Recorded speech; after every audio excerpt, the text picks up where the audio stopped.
Hello, I'm Senpai Kyren. And I'm Senpai Amy, and we're going to show you how to tie a belt on someone else. First, we need a person to tie it on. So, Senpai Amy, if you will remove your belt.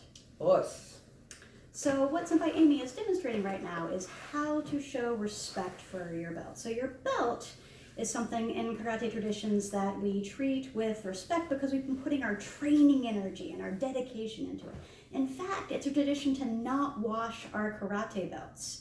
I know it sounds kind of counterintuitive, and you definitely want to wash the rest of your uniform, but we leave our belts unwashed as a way of sort of symbolizing everything that we gain through our practice, including sweat, remaining with us on the journey.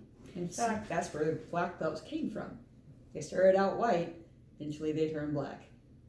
We're not gonna make you wear that same white belt for years and years until it turns black. Don't worry, you'll get fresh ones. And speaking of fresh ones, we have a freshly dyed purple one here to tie onto Senpai Amy for contrast. It's much easier to see a dark colored belt than a white belt. So, first thing the belt tire needs to do is find both ends of the belt and put them together, follow it all the way until you find the middle of the belt. Now the person you're going to be tying the belt on is going to need to raise their arms. If they don't raise your arms, you're not going to be able to get the belt around them. All right, so I take the middle, I put it in the front on their middle, and I wrap both ends around. Now at this point, I have a little aesthetic trick that I like to do. So Senpai Amy will turn a little bit that way.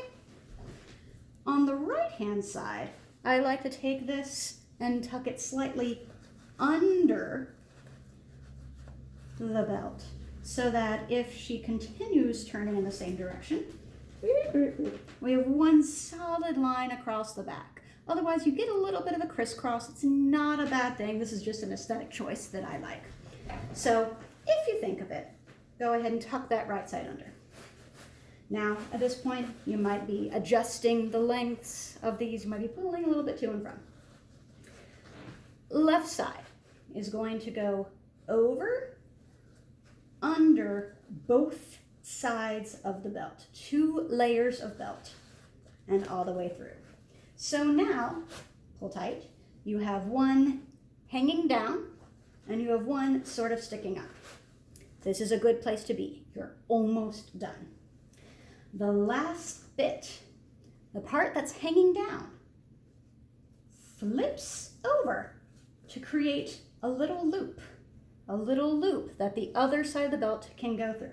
So it's flipped over. The one that's on top goes over, under, through. Grab both hands and pull. I'm going to show it one more time, and then I'm going to show the tug. So again, the bottom end folds over. Top one goes over, under, through. Pull side to side. And pull as hard as you can. Just kidding.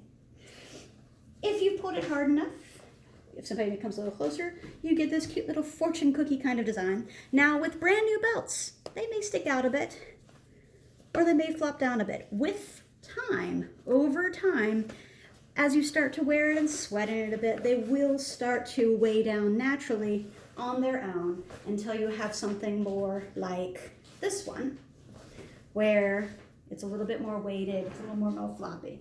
So over time, they do stop doing that sticking out thing.